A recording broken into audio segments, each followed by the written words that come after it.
Kertominen sinulla on 1,5 minuuttia. Millainen on hyvä ystävä? Kuka on sinun paras ystävä? Millainen hän on? Miksi sinä pidät hänestä? Mitä hyvä ystävä tekee? Mikä tekisi sinusta hyvän ystävän? Mitä sinä teet hyvän ystävän kanssa?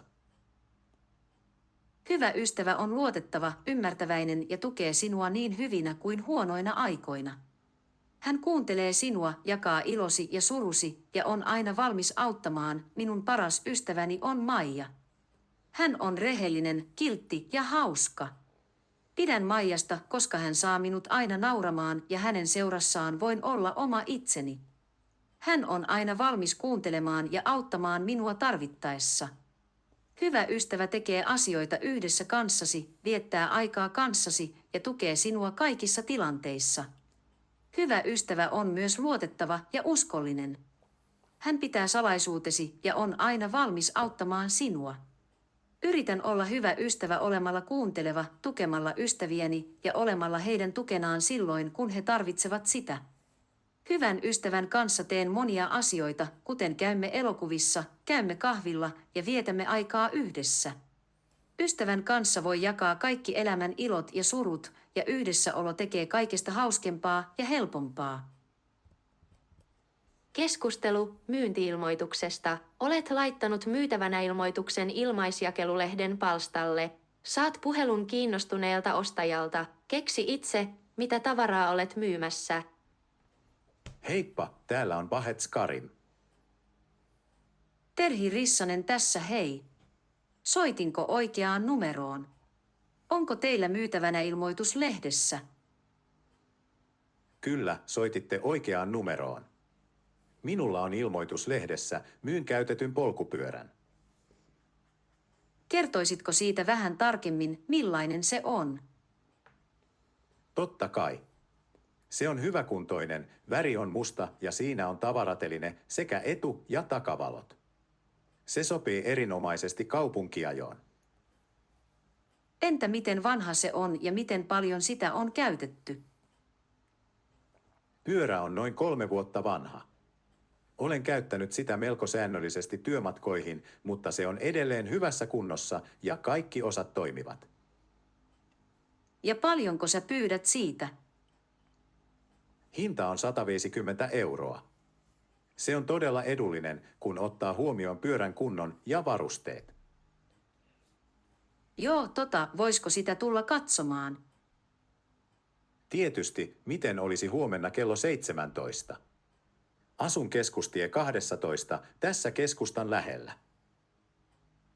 Joo, no okei, me tullaan sitten silloin. Kiitti. Hei hei. Kiitos, nähdään huomenna. Hei hei. Keskustelu juhlista. Aiot järjestää isot juhlat. Tarvitset juhlaa varten tilan ja päätät vuokrata juhlasalin. Keksi, mikä juhla on kyseessä. Sinulle soitetaan juhlapalvelusta, koska olet jättänyt sinne viestin. Pekka Tuominen Suomisen juhlapalvelusta tässä terve. Olitte soittanut tänne ja jättänyt yhteystietonne. Mitähän asiaa teillä on? Hei Pekka, täällä on Sanna Korhonen. Olen järjestämässä 40-vuotisjuhliani ja tarvitsisin juhlasalin vuokrausta varten. Jaha. Kuinka monta henkilöä juhliin odotetaan ja mihin aikaan se olisi? Odotamme noin 80 vierasta ja juhlat olisivat lauantaina 24. elokuuta alkaen kello 18. Justo. Ja missä päin juhlat olisi tarkoitus järjestää? Juhlat on tarkoitus järjestää Espoossa. Myyjä, meillä olisi siellä päin tarjolla sellainen tilava ja valoisa Touhulan huvilan sali, joka voisi sopia teille. Mitä huonekaluja saliin tarvittaisiin? Tarvitsisimme pyöreitä pöytiä ja tuoleja sekä muutaman sohvaryhmän. Entä sitten tarjoilut?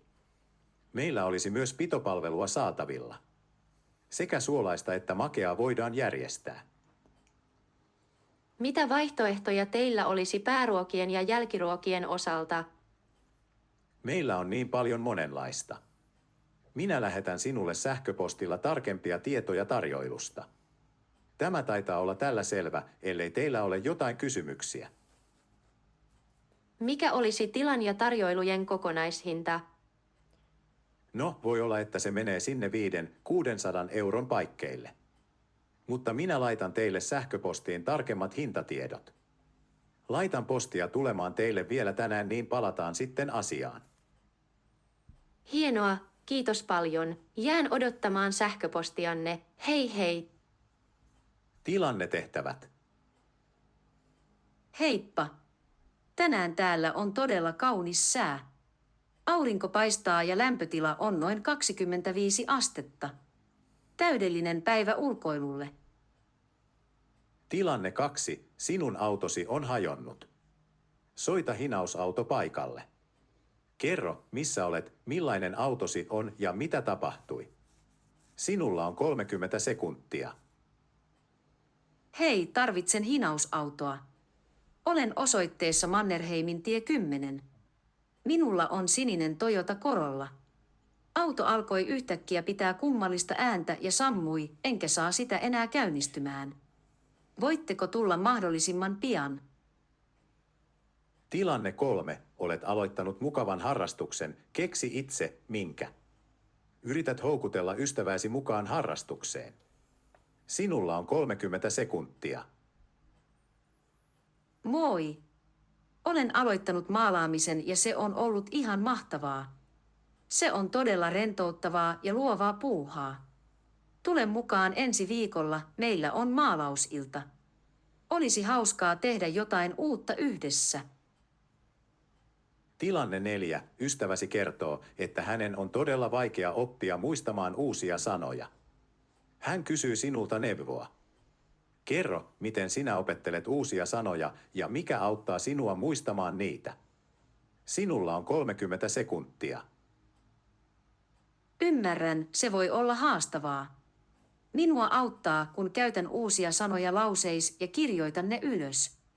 Myös kuvakortit ovat tehokkaita, koska niihin voi liittää kuvia. Yritän myös toistaa sanoja ääneen, se auttaa muistamaan paremmin. Tilanne 5. Työkaverisi on tehnyt jotakin, mistä olet pahoittanut mielesi. Kerro hänelle, miksi olet suuttunut ja miltä sinusta tuntuu. Sinulla on 30 sekuntia. Hei, haluan puhua sinulle eräästä asiasta. Olen pahoittanut mieleni siitä, että jätit minut ulkopuolelle projektin suunnittelussa. Se tuntui tosi epäreilulta, koska olisin halunnut olla mukana. Olisi tärkeää, että voisimme keskustella asioista avoimesti, jotta tällaisia tilanteita ei syntyisi jatkossa. Mielipide sinulla on 2 minuuttia. A. Onko tärkeää olla ajoissa? Oletko yleensä ajoissa vai myöhässä? Mikä on mielestäsi hyvä aika saapua sovittuun tapaamiseen? Ajattelevatko suomalaiset, että on tärkeää olla ajoissa? Mitä ihmiset sinun kotimaassasi ajattelevat ajoissa olemisesta? Onko joskus tärkeää olla myöhässä? Kyllä, mielestäni on tärkeää olla ajoissa, koska se osoittaa, että kunnioittaa muiden aikaa. Itse pyrin yleensä olemaan ajoissa, jotta voin rauhoittua ennen tapaamista. Hyvä aika saapua on yleensä 510 minuuttia ennen sovittua aikaa. Suomessa ajoissa oleminen on tärkeää ja arvostettua. Myöhässä oleminen voi vaikuttaa epäammattimaiselta tai epäkunnioittavalta. Kotimaassani ihmiset voivat olla joustavampia aikarajoissa ja myöhässä oleminen voi olla yleisempää. Silti on tilanteita, joissa voi olla tärkeää olla myöhässä, kuten jos asia on todella tärkeä. Tällöin on hyvä ilmoittaa asiasta etukäteen ja pahoitella viivästystä. Mielipide sinulla on 2 minuuttia. B. Perinteinen kirja vai e-kirja? Kumman sinä valitset? Miksi? Mitkä ovat perinteisen kirjan edut? Entä e-kirjan? Onko kirjoissa haittoja? Mitä ajattelet hinnoista? Itse valitsisin perinteisen kirjan, koska tykkään tuntea paperin ja selata sivuja, ja se luo mukavan lukukokemuksen. Perinteisten kirjojen etuja ovat niiden fyysinen olemus ja se, että ne eivät vaadi sähköä. E-kirjat taas ovat käytännöllisiä, koska ne vievät vähän tilaa ja niitä voi lukea monilla laitteilla missä tahansa. Perinteiset kirjat voivat kuitenkin olla kömpelöitä kuljettaa ja vievät tilaa, kun taas e-kirjat voivat väsyttää silmiä ja vaativat sähköä tai laitteita, jotka voivat rikkoontua. E-kirjat ovat usein edullisempia, mutta perinteiset kirjat voivat olla kalliimpia ja arvokkaampia, koska niitä voi keräillä ja ne tarjoavat fyysisen kokemuksen. Valinta riippuu siitä, kumpi kokemus tuntuu sinulle paremmalta, sillä molemmilla on hyviä ja huonoja puolia.